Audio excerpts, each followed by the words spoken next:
السلام علیکم ورحمۃ اللہ وبرکاتہ نحمده ونصلي على رسوله الكريم اما بعد فاعوذ بالله من الشیطان الرجیم بسم اللہ الرحمن الرحیم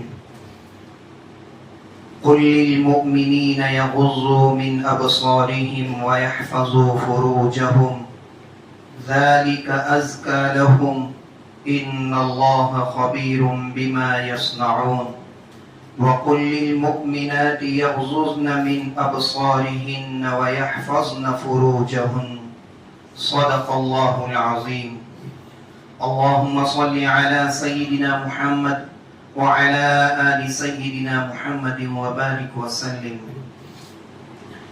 محترم دوستوں اور بزرگوں، اسلام دین فطرت ہے اور اس کی تمام تعلیمات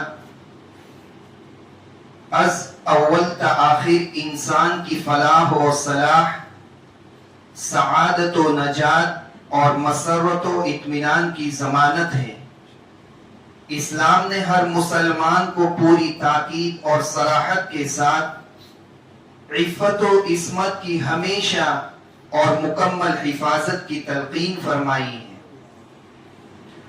قرآن و سنت کے نصوص میں جگہ جگہ ہر مسلمان مرد و عورت کو شرمگاہوں کی حفاظت کا حکم دیا گیا ہے۔ عفت و عصمت کے تحفظ کی تاکید کی گئی ہے۔ نگاہ و دل کی حفاظت پر زور دیا گیا ہے۔ اپنی ذات، اپنے گھر اور اپنے سماج کو جنسی بے راہ روی سے بچانے کی عظیم ذمہ داری دی گئی ہے اور واضح فرمایا گیا ہے کہ سماج کی بنیادیں اسی وقت مضبوط اور روحانی اور جسمانی مہلک ایمان و جان امراض سے محفوظ رہ سکتی ہے جب سماج کا ہر فرد اپنی عفت و عصمت کے تحفظ کے لیے اسے اپنا مذہبی، معاشرتی، اخلاقی اور عقلی فریضہ اولی سمجھ کر سرگرم عمل ہو جائے اور اس مقصد میں کسی بھی طرح کی رعایت، سستی اور لاپرواہی سے کام نہ لے۔ اسلام نے معاشرے کو پاکیزہ بنانے اور فحاشی اور بدکاری کی نحوست سے پاک صاف رکھنے کے لیے اپنے ماننے والوں کو جن احکامات اور ہدایت کا پابند بنایا ہے ان میں ایک بنیادی حکم بد نظری سے پرہیز ہے۔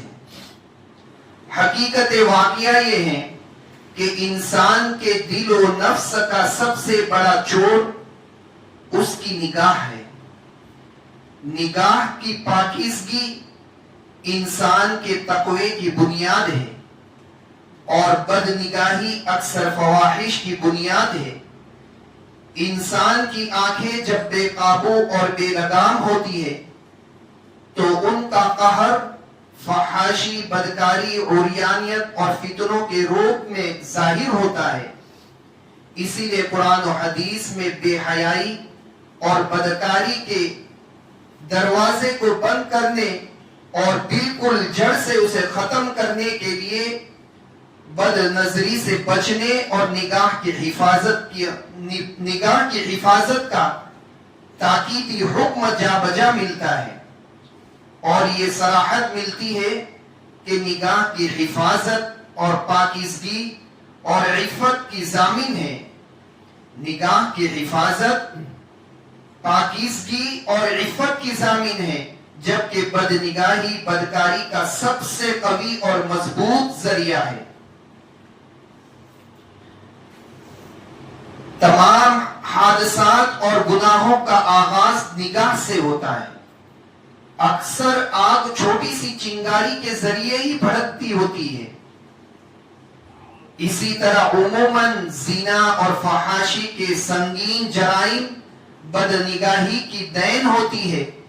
کتنی نگاہیں انسان کے دل پر تیر کی طرح وار کرتی ہے اور اسے اپنا مقتول اور اسیر بنا لیتی ہے۔ واقعہ یہ ہے کہ انسان جب تک دنیا کی حسین عورتوں پر اپنی نگاہیں جمائے رکھے گا وہ خطرات کی زد میں رہے گا. بد نظری سے اس کی آنکھ کو چاہے جو لذت اور فرحت مل جائے مگر اس کی روح و باطن کو بے حد نقصان پہنچتا ہے. اور جس مسرت کا انجام مسرت ہو، جس خوشی کا انجام تکلیف ہو، اس سے زیادہ نامبارک اور منحوس چیز کیا ہو سکتی ہے؟ نگاہ کی بے احتیاطی انسان کے دل کو گندا کر دیتی ہے. أَلَمْ تَرَ أَنَّ الْعَيْنَ لِلْقَلْبِ رَائِدٌ فَمَا تَعْلَفُ الْعَيْنَانِ فَالْقَلْبُ آلِفُ. ترجمہ ہے، کیا تمہیں نہیں معلوم کہ آنکھ دل کی قاصد ہے؟ جس پر آنکھ جم جاتی ہے دل بھی اسی سے لگ جاتا ہے. اسی لیے قرآن کریم میں بہت صریح اور صاف حکم ہے، قُلْ لِلْمُؤْمِنِينَ يَغُضُّوا مِنْ أَبْصَارِهِمْ وَيَحْفَظُوا فُرُوجَهُمْ ذَلِكَ أَزْكَى لَهُمْ إِنَّ اللَّهَ خَبِيرٌ بِمَا يَصْنَعُونَ وَقُلْ لِلْمُؤْمِنَاتِ يَغْضُضْنَ مِنْ أَبْصَارِهِنَّ وَيَحْفَظْنَ فُرُوجَهُنَّ. آپ صلی اللہ علیہ وسلم ایمان والوں سے فرما دیجئے، اس آیت کا ترجمہ ہے کہ کہہ دیجئے، یعنی آپ صلی اللہ علیہ وسلم سے حکم ہو رہا ہے کہ ایمان والوں سے فرما دیجئے کہ اپنی نگاہیں نیچی رکھے اور اپنی شرمگاہوں کی حفاظت کرے. ان کی پاکیزگی اسی میں ہے کہ بلا شبہ اللہ ان کے اعمال سے باخبر ہے. اور آپ صلی اللہ علیہ وسلم ایمان والی عورتوں سے بھی کہہ دیجئے کہ اپنی نگاہیں پست رکھے اور اپنی شرمگاہوں کی حفاظت کرے. ان آیات میں بڑی وضاحت اور تاکید کے ساتھ مردوں اور عورتوں کو الگ الگ نام بنام نگاہوں کی حفاظت کا حکم دیا گیا ہے اور اسے پاکیزگی اور تقوی کی بنیاد قرار دیا گیا ہے. قرآن چونکہ انسانی فطرت کو سامنے رکھ کر اپنی ہدایت دیتا ہے، اس لیے قرآن صرف زنا اور بدکاری کے گناہ سے روکنے پر بس نہیں کرتا بلکہ ان تمام ذرائع اور وسائل پر بندش لگاتا ہے جو زنا کی سیڑھی اور مقدمہ ہے. اسی لیے قرآن بد نگاہی کو شہوت اور بدکاری کا سب سے مضبوط ذریعہ قرار دیتا ہے اور سختی سے اس پر لوگ لگاتا ہے. نگاہ کی حفاظت کا حکم شرمگاہ کی حفاظت سے پہلے اسی لیے ہے کہ نگاہ کی حفاظت کا نتیجہ شرمگاہ کی حفاظت ہے. بد نگاہی کے ساتھ عفت و عصمت کا تحفظ بے حد دشوار عمل ہے. روایات میں آتا ہے کہ حضرت جریر بن عبداللہ بجلی رضی اللہ عنہ نے رسول کریم صلی اللہ علیہ وسلم سے اچانک کسی اجنبی عورت پر نگاہ پڑ جانے کے بارے میں دریافت کیا تو آپ صلی اللہ علیہ وسلم نے ان کو فوراً نگاہ ہٹانے کا حکم دیا. حضرت علی کرم اللہ وجہہ سے آپ صلی اللہ علیہ وسلم نے فرمایا، یا علی لا تتبع النظرة النظرة فإن لك الأولى وليست لك الآخرة. ترجمہ ہے کہ اے علی، ایک نظر کے بعد دوسری نظر نہ ڈالو، پہلی نظر تو معاف ہے مگر دوسری نہیں. غیر محرم پر نظر پڑتی ہے تو پہلی نظر یہ نہیں کہ پہلی نظر بھی دل بھر کے دیکھ لے، پہلی نظر اٹھتے ہی اسے جھکا دے تب وہ گناہ سے معاف ہے. نگاہ کی حفاظت کی اہمیت کا اندازہ اس سے لگایا جا سکتا ہے کہ ایک بار رسول کریم صلی اللہ علیہ وسلم کے پاس حضرت میمونہ اور حضرت ام سلمہ رضی اللہ تعالی عنہ بیٹھی ہوئی تھی. اسی دوران حضرت عبداللہ بن ام مکتوم رضی اللہ عنہ تشریف لائے. حضور صلی اللہ علیہ وسلم نے پردہ کرنے کا حکم دیا. انہوں نے کہا یہ صحابی عبداللہ بن ام مکتوم یہ نابینا ہے، ان سے پردے کی کیا ضرورت ہے؟ آپ صلی اللہ علیہ وسلم نے فرمایا، کیا تم نابینا ہو؟ کیا تم ان کو نہیں دیکھ رہی؟ اور ایک حدیث میں فرمایا گیا ہے النظرۃ سهم مسموم من سهام ابلیس من ترکها من مخافتی ابدلته ایمانا یجد حلاوته فی قلبی، کہ نظر ابلیس کے تیروں میں سے ایک زہر آلود تیر ہے، جو اسے اللہ کے ڈر سے چھوڑ دے تو اللہ اسے اس کے بدلے میں ایسی ایمانی حلاوت عطا فرمائے گا جو اپنے دل میں وہ محسوس کرے گا۔ مزید ارشاد ہے ما من مسلم ينظر الى محاسن امرأة اول مرة ثم يغض بصره الا احدث الله عبادة يجد حلاوتها، جس کا ترجمہ ہے کوئی مسلمان پہلی بار کسی عورت کے حسن کو دیکھے پھر اپنی نگاہ نیچی کر لے تو اللہ اس کو عبادت کی لذت اور حلاوت عطا فرما دیتا ہے۔ پہلی نگاہ پڑھتے ہوئے فوراً اس نے اپنی نگاہ کو نیچے کر لیا تو اللہ اسے ایمان کی حلاوت اور عبادت کی لذت عطا فرماتے ہیں۔ احادیث کی روشنی میں جائزہ لیا جائے تو بد نظری کے نقصانات اور نگاہ کی حفاظت کے فوائد کی ایک بڑی فہرست سامنے آتی ہے۔ امام ابن القیم رحمت اللہ علیہ نے نگاہ کی حفاظت کے فوائد پر تفصیل سے روشنی ڈالی ہے۔ اس کا خلاصہ یہ ہے کہ نگاہ کی حفاظت اللہ کے حکم کی اطاعت ہے، جو انسان کی دنیاوی اور اخروی فلاح و صلاح کی بنیاد ہے۔ اس میں ابلیسی اور شیطانی اثرات سے دل کی حفاظت ہے۔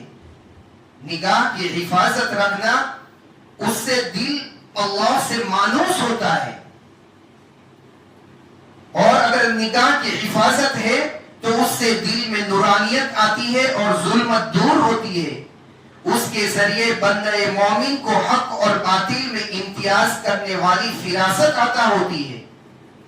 شیخ شجاع کرمانی رحمت اللہ علیہ کے بقول جو اپنے ظاہر کو اتباع سنت سے اور باطن کو ذکر اللہ سے آباد رکھے اور اپنی نگاہ کی حفاظت کرے اور اپنے آپ کو شبہات سے بچائے رکھے اور حلال غذا کا اہتمام کرے تو ایسے آدمی کو فراست ایمانی نصیب ہوتی ہے۔ اس سے دل میں اپنی نگاہ کی حفاظت کرنے کی وجہ سے دل میں ایمانی قوت اور ثابت قدمی پیدا ہوتی ہے، ایمانی حلاوت اور لذت عطا ہوتی ہے، زندگی میں تقوی اور پاکیزگی آتی ہے۔ اس کے بالمقابل بد نظری کے نقصانات زنا، بدکاری، فسق و فجور، فتنہ و فساد، اضطراب و بے سکونی، توفیق عمل سے محرومی، کسی عمل میں ہم کو توفیق ہی نہیں ملتی، قوت حافظہ، ذہن کے کمزوری، یہ بدنگاہی کی وجہ سے، بے برکتی، ذلت و رسوائی، چہرے کی بے نوری اور نحوست کی شکل میں ظاہر ہوتی ہے۔ بد نظری صرف راہ چلتی عورتوں کو تکنے کا نام نہیں، بلکہ آج کی دنیا میں زمانے کی تیز رفتاری میں بدلتے ہوئے حالات کے اندر ہر چیز کی طرح بد نظری میں بھی کئی قسم آ گئی ہے، اور بد نظری بھی کئی طریقوں میں تبدیل ہو گئی ہے۔ چنانچہ بہت سی شکلیں معاشرے میں ایسی پھیل گئی ہیں جن کے اندر انسان بد نظری کے گناہ کبیرہ میں مبتلا ہوتا ہے۔ جیسے سائن بورڈز پر لگے ہوئے اشتہارات میں عورتوں کی تصاویر بنی ہوتی ہیں جنہیں راہ چلتے دیکھا جاتا ہے اور بسا اوقات اسے گناہ بھی نہیں سمجھا جاتا، حالانکہ یہ بد نظری ہی ہے، کبیرہ گناہ ہے۔ مختلف کھانے پینے اور برتنے کی چیزوں کی پیکنگ اور ڈبوں میں عورتوں کی تصویریں بنی ہوتی ہے جن کو خریدتے، بیچتے اور استعمال کرتے ہوئے دیکھا جاتا ہے، حالانکہ ان کا دیکھنا بد نظری ہی ہے۔ اخبارات، میگزین وغیرہ میں چھپی ہوئی عورتوں کی تصویریں دیکھنا جائز نہیں. یہ بھی بد نظری کی ایک بڑی شکل ہے جس میں بکثرت لوگ مبتلا ہے. ٹی وی میں آنے والے ڈراموں اور فلموں میں عورتوں کا تو پوچھنا ہی کیا. جو دین و اسلام کے نام پر دھوکہ دینے والے چینلز، ان کے اندر بھی زرق برق لباس میں مزین اور آراستہ ہو کر آنے والی بے پردہ عورتوں سے اسلامی پروگرام کروائے جاتے ہوتے ہیں، اور ان کے سامنے بھی ایسے ہی بے پردہ خواتین کو بٹھایا گیا ہوتا ہے جنہیں دیکھ کر ایک شریف انسان کی آنکھ شرم سے جھک جائے. یاد رکھیے، صرف اسلام کا لیبل لگانے سے کوئی پروگرام اسلامی نہیں بنتا، اور نہ ان عورتوں کا دیکھنا جائز ہوتا ہے. آج کے زمانے میں بد نظری کی سب سے بڑی شکل موبائل اور انٹرنیٹ ہے، کیونکہ باہر کی دنیا میں انسان وہ سب کچھ اور اتنی آسانی سے نہیں دیکھ پاتا جو موبائل اور کمپیوٹر اور ٹی وی پر بیٹھے بیٹھے چند بٹن دبا کر اور معمولی سی چند کلک سے دیکھ لیتا ہے. فحش اور برہنہ مناظر انسان سے صرف چند کلک کے فاصلے پر ہوتے ہیں. ایسے میں اپنی نگاہوں کی حفاظت یقیناً بہت بڑی آزمائش اور اس میں کامیاب ہونا بہت بڑی کامیابی ہے. خوش نصیب ہے وہ لوگ جنہیں اللہ تعالیٰ نے ان فتنوں سے محفوظ اور مامون رکھا ہے، اور بہت ہی بڑے خسارے اور نقصان میں پڑے ہوئے ہیں وہ لوگ جن کی زندگی کا یہی مشغلہ ہے، اور جنہوں نے اپنی تنہائیوں کو اللہ کے غصہ، اللہ کے غضب اور قہر کو متوجہ کرنے والے اعمال سے ناپاک کر رکھا ہے. اور یاد رکھیے، بد نظری کے لیے ضروری نہیں کہ صرف گندے اور فحش مناظر ہی دیکھے جائے.